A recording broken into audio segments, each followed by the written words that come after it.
Good afternoon, all. I'm Dr. Sumit Agrawal, Head of the Department of Commerce. Today, we will discuss three topics of human resource management which are equally important. One is human capital, second one is empowerment, and third one is flexi time. These are the three terms basically in human resource management which are of great importance, and we will discuss these three terms or three concepts one by one. So, first, we will start with human capital. So, first, we will define human capital.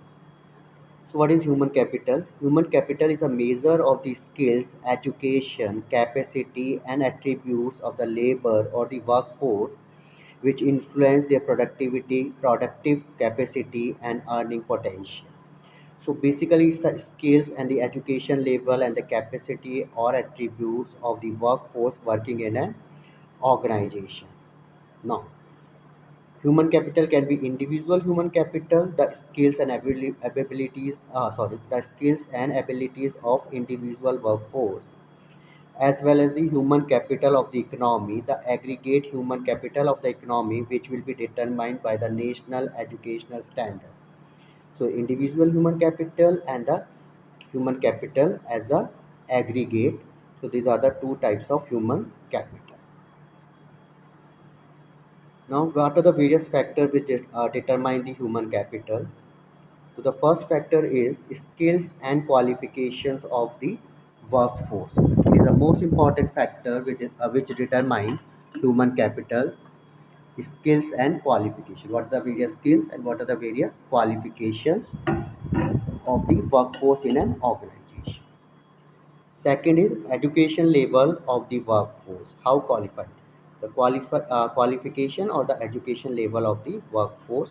Third one is the work experience, total experience of a workforce or a particular individual who is working in an organization. Now the other are social skills including communication and various other social skills like coordination, cooperation, motivation, so various social skills including important skills of communication. Intelligence level of the workforce. That is again a factor which determines the human capital of an individual. Next is emotional intelligence. How emotionally intelligent is a particular individual. Now the judgment ability or the decision making ability. And the last one, last factor, personality. Personality of the individual. It can be hardworking, it can be harmonious, or different other factors of personality which determine the human capital of an organization. So these are the various factors which determine the human capital. Now, several certain other factors include habits and personality traits of the individual, ability of creativity and innovativeness, fame and brand image of the individual, and the geography. Geography, the area to which a particular person belongs.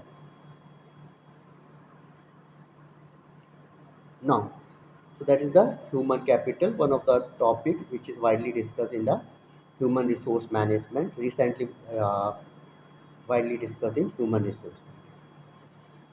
Second is the empowerment. Empowerment is a word which has a relevance related with the individual decision making power. How empower is the employee in an organization to take the decision. So, what is empowerment? It is a process of giving employees in the organization the power, authorities, and responsibilities, resources, freedom to take decisions and solve work related problems.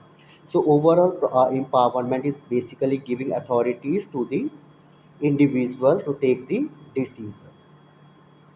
The empowered employees become self-directed and self-controlled.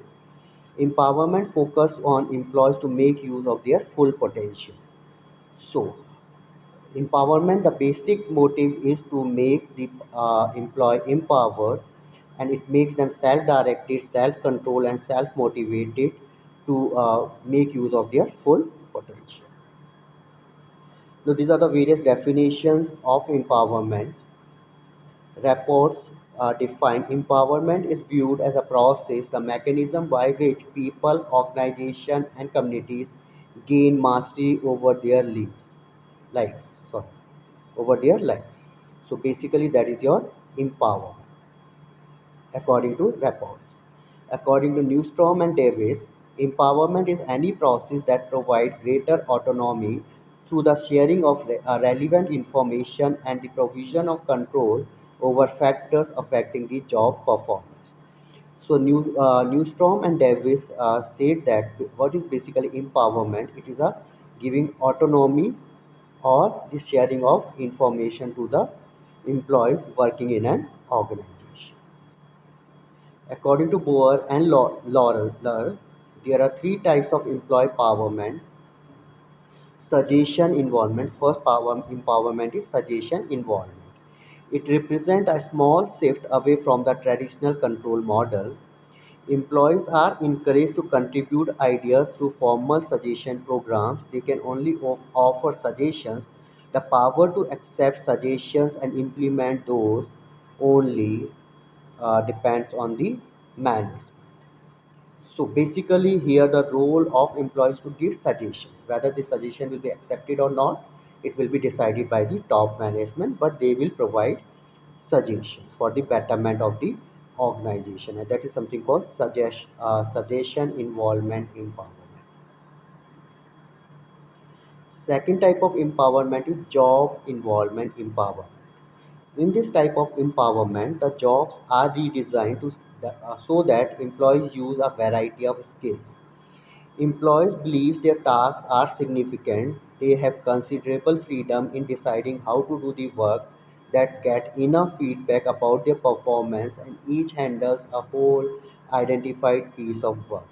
So that is the involvement of employees in the job, designing of the job. So basically the employees are doing the job and they must have a freedom to design their job. They have authority to design their jobs and work their job in their own way.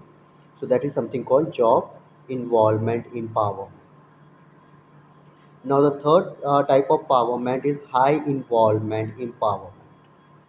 High involvement organizations give their lowest level employees a sense of involvement, not just in how they do their jobs or how effectively their group performs, but in the total organizational performance. Information on all aspects of business performance is shared horizontally across the organization as well as up down the structure. So basically, there is a high involvement of each and every employee who is working on different levels of management in the decision making, in the job designing, etc. In this case of empowerment, employees develop extensive skills in teamwork, problem solving, and participate in management decision making process.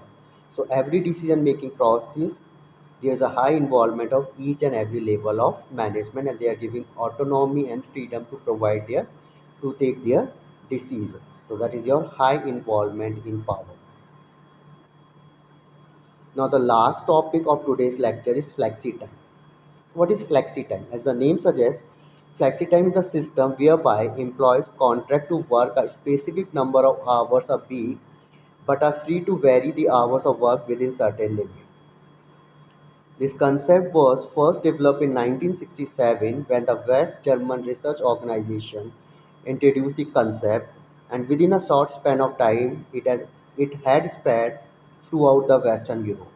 Though it is a new concept in countries like India or the developing countries, but definitely in most of the industries in India, there is a concept of flexi timings, whether it's the IT industry or whether it's the retail industry, so they are using the system of flexi timing.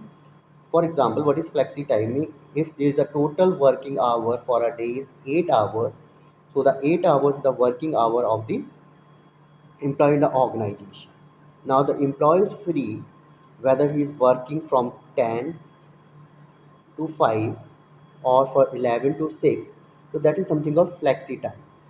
Here there are core time periods which all employees has to present in that particular period, but there are specific periods which are considered as a flexi period, which an employee can take advantage of that flexi period and decide accordingly he decide accordingly what flexi timing he has to work in an organization.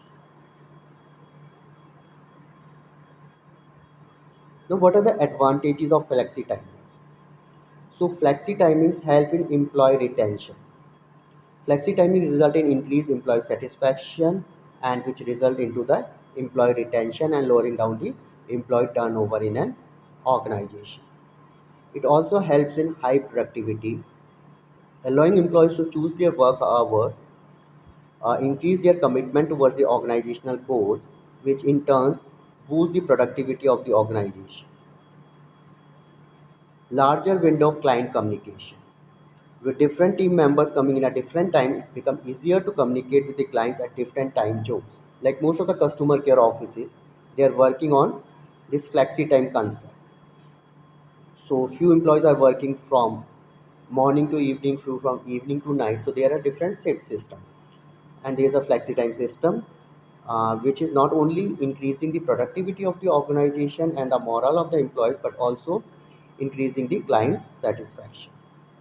Lesser work pressure. Dividing the time according to the employees' wish keep their morale boosted, which helps in dealing with the stress and lower down the work pressure. It also decreases the absenteeism in an organization. So that's all with your today's topic. Not topic. We discussed three topics. One was human capital. One was empowerment. Third one was flexi timing. I hope you understand all these topics. Thanks. Thank you very much. Have a nice day.